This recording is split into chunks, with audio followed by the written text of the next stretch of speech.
할렐루야. 제가 오늘이 금요일이죠. 어제 우리 신방을 한 군데 했습니다. 그건 우리 교인이 아니고 제 학생 2002학번 신학과 학생입니다. 한 학생으로부터 전화 왔는데, 교수님, 다영이가 2달밖에 안 남았습니다. 그래서 누구 얘기하는 거냐 그랬더니 92학번 다영이 교수님 잘 따르던 자매 있지 않습니까? 걔가 어쨌다는 건데, 학교 다닐 때도 굉장히 약했습니다. 학교 다닐 때도 백혈병 얘기가 있었거든요. 근데 그 백혈병은 치료받았는데 또 이 설암이 생겨서 또 투병하다가 더 이상 의사가 치료를 포기한다고 합니다. 아무래도 목사님이 안 보면 나중에 뒤에 소식 들으면 소식 안 전해준 자기를 원망할 것 같기도 하고, 또 목사님 보셔야 할 것 같다고 해서 갔습니다. 저는 호스피스 병동에 참 많이 가봤지만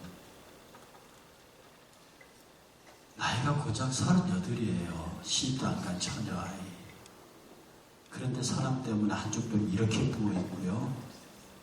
보면서 얼굴에 눈물을 팍 흘리는데, 내가 그 아이 손을 붙잡고 어머니 아버지 다 있었어요. 거기가 호스피스 병원입니다. 다영아 미안하다. 몰랐다. 내가 진짜 몰랐다. 미안하다.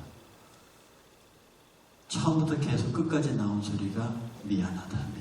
몰랐다. 미안하다. 근데 그냥 아이가 줄줄 울고 있습니다. 그래서 제가 그렇게 약속을 하고 있습니다. 내가 매주 화요일 날 우리 목회자 회의 끝나고 끝까지 우리 화문 신방을 하는데, 내가 매주 화요일 날 여기 우리 성도들하고 오겠다. 와서 예배하고 기도하고. 그때 제가 한 말입니다. 다 내려놨느냐? 그랬더니 다 내려놨대요. 이게 여기 보니까 말을 못하니까 필로 글로 써요. 다 내려놨느냐가 내려놨대요. 더 이상 가망이 없다는 것도 아느냐? 안 돼요. 그러면 여기서 시작하자. 우리의 기도는, 제가 지난번 설교도 말씀드렸지만, 우리의 기도는 기적을 전제로 하는 겁니다. 사람들이 늘 하는 거 다 부처님 앞에서도 빌고 어디 가서도 비는 그런 기도의 제목이 우리가 아니라, 우리는 생각을 초월하는, 참 우리의 생각을 넘어 계시는 하나님의 계획을 우리 속에 실현시켜내는 것이 기도라고 말씀드렸잖아요. 다영아, 여기 있는 현선도사하고 나하고, 그리고 우리 교인들이, 우리 신방대원들이 같이 와서 거기서 예배는 못 드리니까 같이 예배를 드리고, 하나님께서 의사들이 놓고 이 의학이 놓은 것을 하나님이 부르시면 어쩔 수 없거니와 예배하자. 그렇게 제가 그 광경을 이렇게 보면서요, 정말 38, 2002학번 꽃다운 나이가 그렇게 정말로 그 고운 얼굴에 한쪽 뺨 이렇게 부어가지고 있는 그 암 때문에 있는 모습을 보면서, 예수님이 우리를 볼 때에 이렇게 보지 않겠느냐? 우리가 죄의 덩어리를 안고 있고, 육신의 암이 그러면 내 고집의 암, 내 자기 자랑의 암, 내 교만의 죄의 암, 이런 것들이 내 요소에 더덕더덕 붙어 있어. 그 고운 얼굴이 그 흉한 모습으로 나타났을 때 내가 가슴을 두드리며 미안하다 하는, 그렇게 그 아이를 만든 것이 꼭 나인 것 같은, 무려 2002년도에 있다가 그 뒤에 4년 뒤 2006년에 졸업해 나왔기 때문에 나는 그 10년 동안 잊고 살았습니다. 그리고 걔가 학교 다닐 때 내가 가장 바빴을 때였습니다. 그러니까 그 아이가 아프다는 소문을 듣고도 한번 찾아가 주지 못했는데, 그 아이는 내 수업을 빼먹은 게 없고 학점을 못 받은 게 없어요. 그런데 내가 챙겨주지도 못했는데 어느 날 내 앞에 나타났는데 그런 모습을 하고 있을 때 제가 많이 마음이 아팠습니다. 하나님께서 우리의 모습을 보시기에 내가 너를 참으로 아름답게 지어서 보냈는데 왜 너는 죄악의 앞덩어리를 붙이고 있느냐. 이게 막 돌아오는 내내 차 안에서 돌아오는 내내 하나님 도대체 이게 무슨 일입니까 이게. 왜 저렇게 젊은 청춘의 아이가 그렇게 학교 다닐 때 기도 열심히 하고 그렇게 하던 아이가 왜 저렇게 됐습니까? 라고 하는 생각을 하게 되니까 너무 마음이 아픈 거예요. 이 말씀을 여러분에게 드리는 것은 우리 복음의 메시지가 우리에게 들어왔을 때 우리는 이미 영으로 투영되는 내 자신의 영적 실상을 발견합니다. 내게 얼마나 많은 고집이 있으며 내게 얼마나 많은 이기주의가 있으며 내게 얼마나 많은 독설이 있으며 내게 얼마나 많은 독한 마음이 있으며 내게 얼마나 많은 내 자랑이 있는가. 이런 것들이 전부 영적 암적 세포들은 이것이 한쪽 구석에서 자라면서 이게 점점 더 어떤 게 내 힘이 됩니다. 내가 살아가는 이유가 되고 힘이 돼요. 그러니까 세상 상을 보세요. 저렇게 뻔뻔할 수가 있고 저렇게 강조할 수 있고 저렇게 못될 수가 있고 근데 그게 그 사람에게는 살아가는 힘이 됩니다. 그러나 우리에게는 죽는 힘이 되는 거죠. 우리의 삶 속에서 예수 그리스도가 정말로 싫어하는 것 여러분은 알고 있지 않습니까? 예수 그리스도가 정말 싫어하는 것이 내 몸 안에서 자라고 있지 않는가. 그리고 이게 어떤 면에서 내 삶에 힘이 되지 않는가. 저 어린애 개구장에는요 사람을 괴롭혀야 사는 맛이 나요. 깡패들은 사람을 두들겨 패야 사는 맛이 난다고. 도둑놈은 물건을 훔쳐야 사는 맛이 나고 강도는 강도짓을 해야 강도 같단 말입니다. 이런 악의 요소가 그 사람의 삶의 이유와 어떤 그게 되는 것처럼 우리 안에 가지고 있는 악한 성품도 이것이 나를 존재시키고 내 자존심이 나를 지탱시키는 힘이요 내 어떤 재주가 나를 지탱시키는 힘이요 이것이 이렇게 되면 이게 내 안에 영적 암적 요소가 되고 어느 순간에 내 모습을 그렇게 추하게 만들 수 있다는 거예요.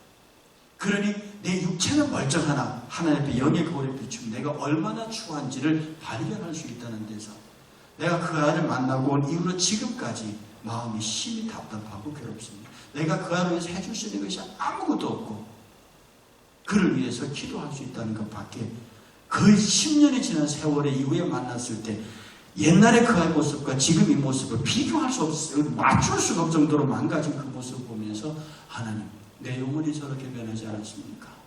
하나님 앞에 성실하고 진지하게 산다고 몸부림쳤는데도 어느 순간 내 자가 툭 튀어나오고 어느 순간 내 고집이 튀어나오고 내 생각, 내 쪽이 튀어나와서 그렇게 내 영혼을 이렇게 망가뜨리지 않겠습니까? 하나님은 성결한 모습으로 깨끗하고 정결한 모습으로 나를 보내셨는데 오늘 보면 골로새서는요 바울이 이렇게 말합니다.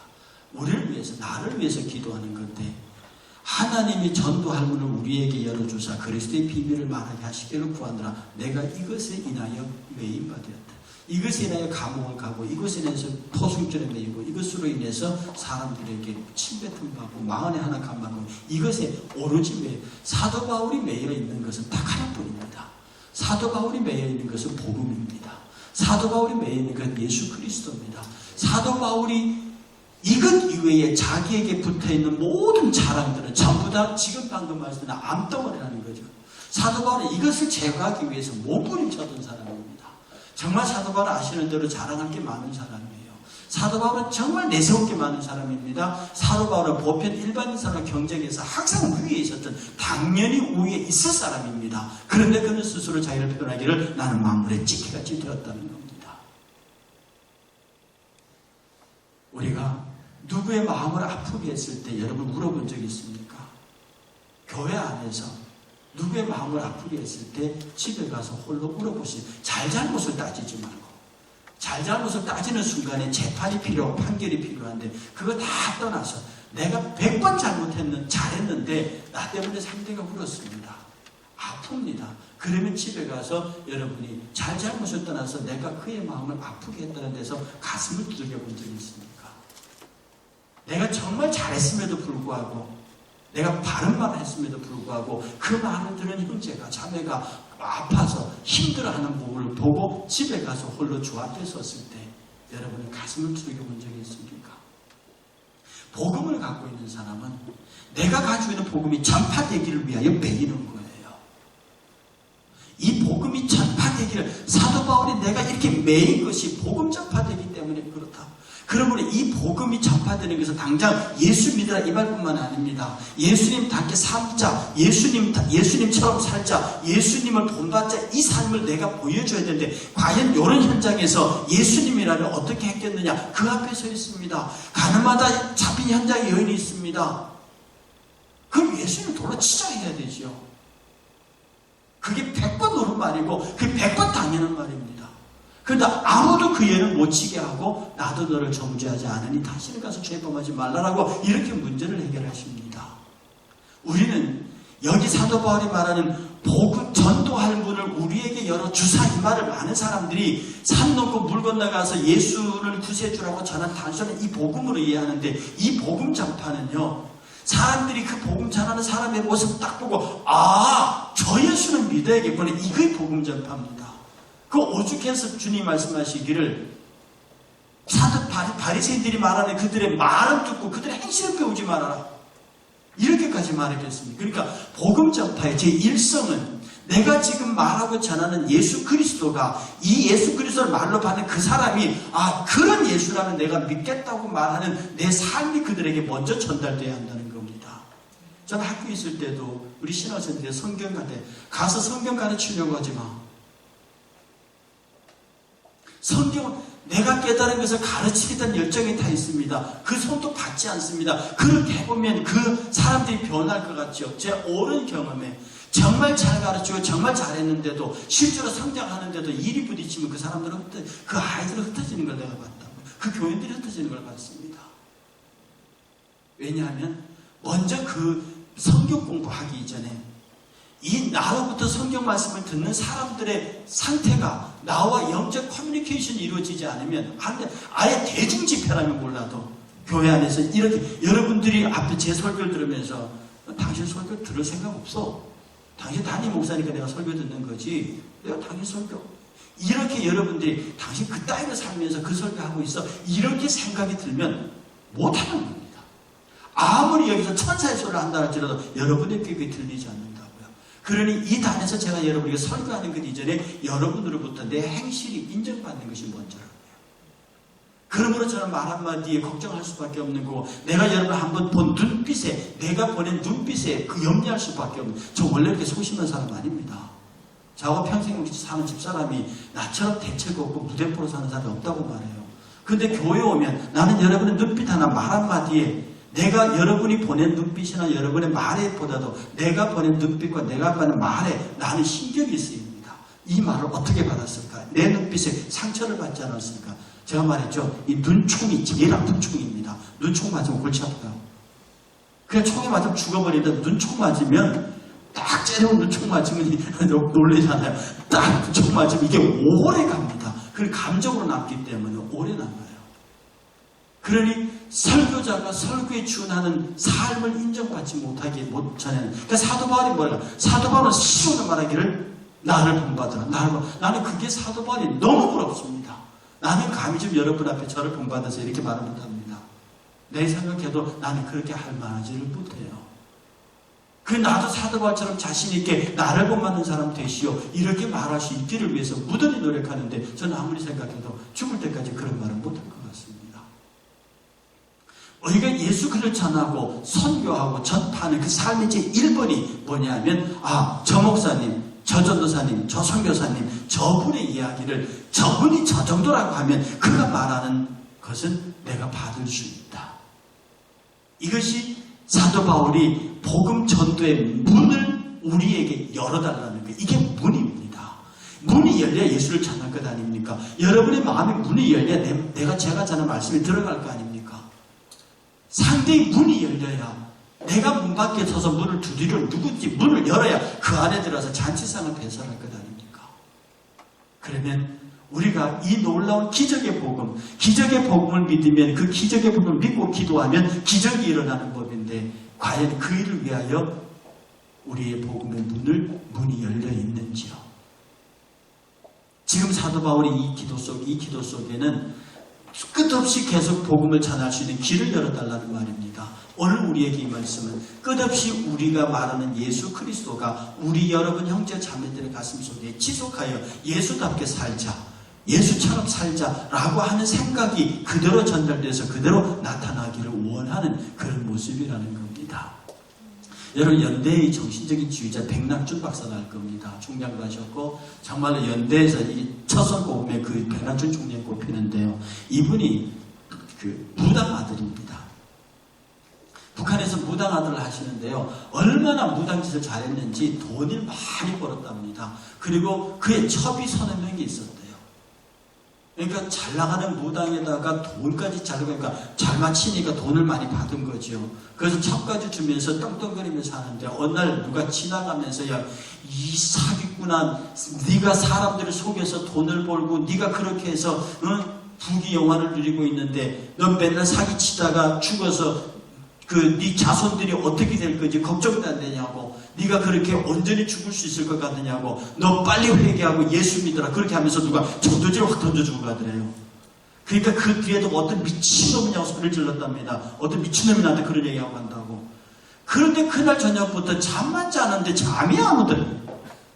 너도 잠이 안 오고 앉아도 잠이 안 오고 계속 듣는 말이 너처럼 평생 사기쳐가고 그렇게 떵떵거리고 사는 녀석이 네 자식들이 그 업보를 어떻게 당할 거고 막 이렇게 계속 귀에 들어서 죽겠더라는 거죠. 그러다 병이 들었습니다. 그런데 병상에 누워있는데 계속 그 말이 들리길래 자기 부인 보고 여보요, 내 옷 저기에 그 사람이 쪽지가 있는데 그거 빨리 꺼내서 읽으라고. 그래서 그 전도지를 꺼내서 읽다가 충격받았습니다. 그 전도지 예수를 믿었다고요. 그리고 그가 교회에 나가서 그 성도들 앞에서 자기의 모든 죄를 다 허물을 고백하고 내가 이제는 예수 그리스도 안에서 살겠다고 고백함. 그리고 자기의 전재산, 첩들은 다 본가로 보내고 자기의 전재산을 팔아서 교회에 넣었습니다. 그러니 이제 완전히 무일푼이된 거죠. 먹고 잘 게 없습니다. 그때 우리 선교사에 등장하는 맥킨 박사라는 선교사가 그 백낙준 박사의 아버지 무당을 교회의 사책으로 썼습니다. 그리고 백낙준을 데려다가 중학교, 고등학교는 중국에서 이렇게 공부시켜서 미국 데리고 가서 그가 미국에 매번한 파크 대학, 프린스턴 대학, 예일 대학의 철학학자를 바뀌고 한국으로 교육시켜서 연대 총장이 되면 지금도 연대 설립의 정신적인 지주가 되어 있습니다. 이걸 이렇게 보면요, 그 백낙준 박사의 아버지가 막 그러고 다닐 때 누군지 모릅니다. 거친 말로 너 그렇게 살다가는, 그렇게 사기치고 살다가는 그 너는 물론이고 네 자식들까지 그 엄청난 죄를 어떻게 받을 것이냐, 회개하고 예수 믿으라. 마치 세례 요한 같은 소리 한마디가 그 인생을 바꾸는 거예요. 어떤 때에는 정말로 친절하고 다정하고 고분고분 말할 수도 있습니다. 어떤 때는 벼락치는 소리로 그를 두들겨 팰 대상도 있는 거죠.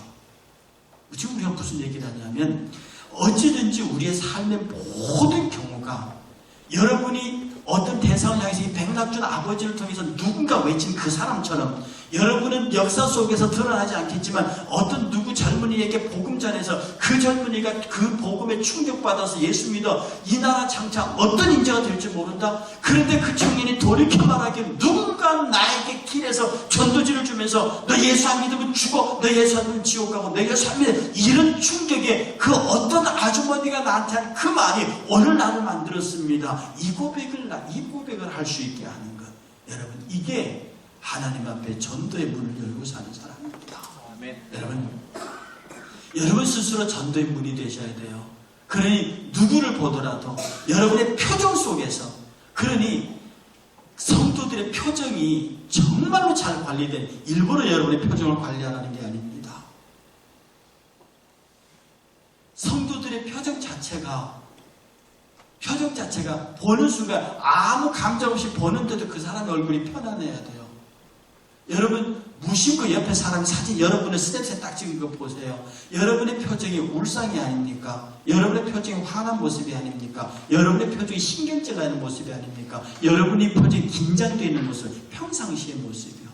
그런데 어떤 사람 말하기를 넌 평상시에 봐도 언제나 모양이 좋아. 너는 이렇게 웃는 모습이 참 좋아. 너의 얼굴에서 늘 미소가 있어. 이런 소리를 얼굴이 예쁘건 안 예쁘건 잘생겼건 못생겼건 아무리 잘생겨도 둑이 들어 미루고 있으면 그게 어떤 얼굴이겠어요. 아무리 예뻐도 심통이 가득 들어가 있으면 그 얼굴이 사진 찍을 때 예쁜 얼굴 찍을 수 있는 그 각 나오는 예쁜 얼굴이 항상 심통이 붙어 있으면 그 이쁜 얼굴이냐고요. 아무리 잘생긴 얼굴이라도 얼굴에 독이 딱 들어있으면 그게 멋있는 얼굴이 보이느냐고요.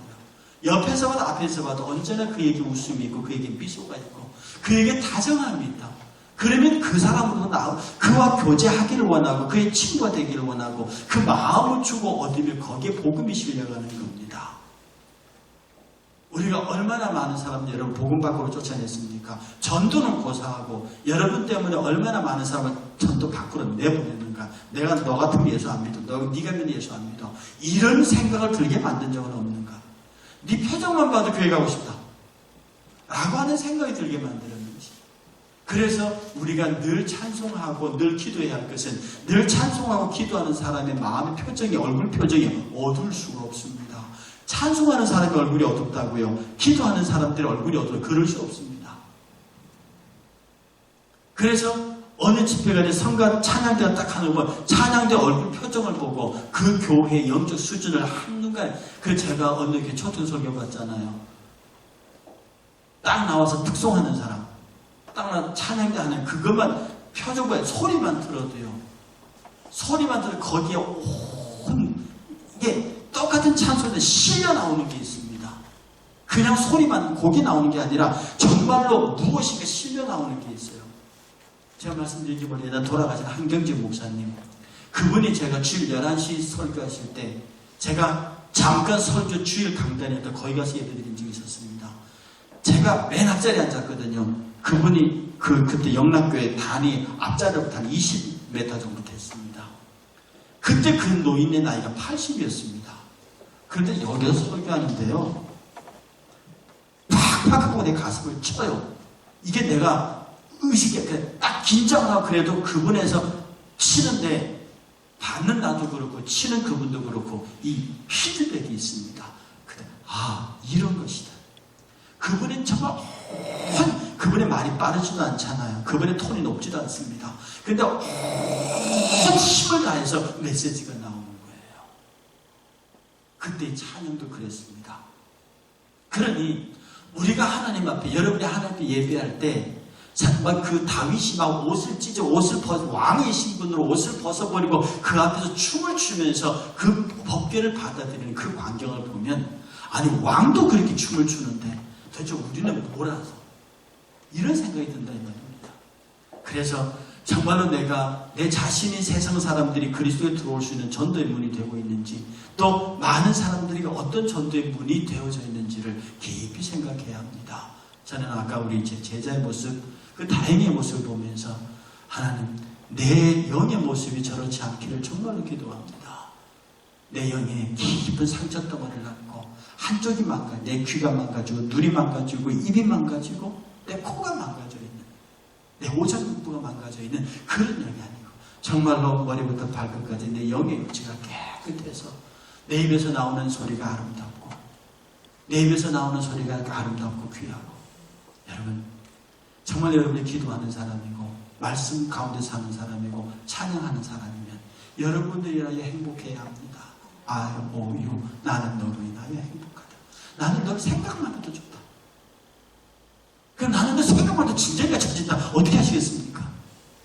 나는 너를 생각만 해도 좋다. 만약에 여러분 생각에 내가 어떤 사람에게 성도들에게 오유가 되지 못했으면 하나님 앞에 울어야 합니다.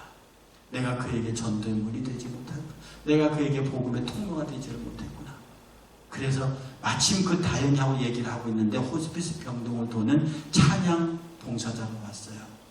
근데 내가 옆에 전도사가 있고 있으니까 저를 딱 바라보더니 이렇게 보더니 목사님이 시적으면 제가 그때 위에 체육복을 나는 그렇게 심한 줄 모르고요. 체육복을 입고 있었습니다. 그런데 저를 보더니 목사님이시면 그렇다고 하니까 그러면 우리 환자를 위해서 곡 하나 추천해 주세요. 근데 그냥 툭 튀어나온 날이 야곱의 축복. 너는 담장 넘어본 그 찬송입니다. 그랬더니 아유 목사님이 이분을 위해서 축복해주고 싶으시고 그때 제가 그 찬송가가 왜 나오는지 몰라요. 저는 그게 좀 노래가 좀 어렵습니다. 즐겨 부르는 찬송가 아닙니다. 근데 내 입에서 툭 나가는 말이 야곱의 축복. 근데 그 노래를 그분이 쭉 부르시는데요. 거기 있는 사람 전부 다 조용해졌습니다. 네. 정말로 우리가 누구의 축복의 통로가 될 수 있느냐. 여러분은 누구의 축복의 통로입니까? 여러분 누구의 축복의 통로? 여러분들이 말씀을 전하고 말씀을 위해서 기도하고 하면 그 사람 대상이 축복의 통로가 되는데 우리 안에서 서로에게 문이 열리고 이것을 이제 넘어가서 우리 바깥에 있는 예수 믿지 않는 사람, 예수 믿다가 떨어져 나간 사람들에게 그들이 우리에게 돌아오시는 축복의 통로. 하나님께서 아무나 축복의 통로를 세우지 않습니다. 어떤 사람을 교회로 돌아오게 하는데 축복의 통로를 세웁니다. 그 일을 이루면 하나님이 얼마나 그 일을 기뻐하시는지 한 생명이 돌아오면 한 생명이 회복되면 그 회복 역사가 하나님에게 얼마나 큰지요. 오늘 여러분은 어디에 매였습니까? 여러분 어디에 매였습니까? 복음에 매이고 복음의 문에 매이고 어찌든지 나를 통한 예수 그리스도의 복음이 편만에 갈 수 있는 내가 대문이 될 수 있도록 닫아걸지 마세요. 여러분이 하나님 앞에 내 자신을 내어놓고 내가 이렇게 완악한 사람입니다. 내가 이렇게 못된 사람입니다. 누가 나를 못됐다고 그러면 싸울 일이지만 내가 내 스스로 향해서 너 참 못된 놈이다. 너 참 그렇다. 라고 자기 자신의 자아를 치면서 지금 고린도서 읽고 있습니다. 고린도에서 바울이 말합니다. 내가 허공을 치는 자처럼 되지 아니하고 내가 정확하게 치는데 누구를 치 나를 친다고 그럽니다. 내가 나를 척정케 되면 이게 고린도 말이거든요. 내가 나를 이게 친다면 권투 선수란 얘기입니다. 근데 바울이 자기를 친대요. 누굽니까? 바울의 옛자와 바울의 새자가 싸워서 나를 정확하게 이 인중을 친다는 뜻입니다. 여러분 치셔야 해요. 다른 사람이 여러분을 치면 싸울 수 있고 그러지만 여러분이 여러분 자신을 치면 여러분 그 자신을 치는 고통을 통해서 깨집니다. 근데 여러분은 단 한 번도 여러분 자신을 쳐본 적이 없어요. 바울은 말하기에 내가 남을 친 후에 나는 버림을 받을까 두렵다. 그렇게 얘기한단 말이죠. 우리가 남에게는 전파하고 내가 버림을 받을 수는 없잖아요. 하나님 앞에 하나님 제발 선한 마음 주세요. 하나님 부드러운 마음 주세요. 내게 좋고 착한 말 주세요. 정말 하나님 앞에 많은 사람들이 나를 통해서 그리스도에 들어올 수 있는 문이 되게 해주세요. 내가 축복의 문이 되게 하기 위해서 그 축복의 문이 되기를 원하는 거기에 나를 매일 수 있게 해주세요. 내 영혼의 모습이 흉하지 않게 내 비록 육체는 흉하고 내 육체는 문제가 있을지 몰라도 내 영은 하나님 앞에 너무도 깨끗하고 아름다울 수 있게 해주세요. 오늘 이 밤에 기도하시는 여러분들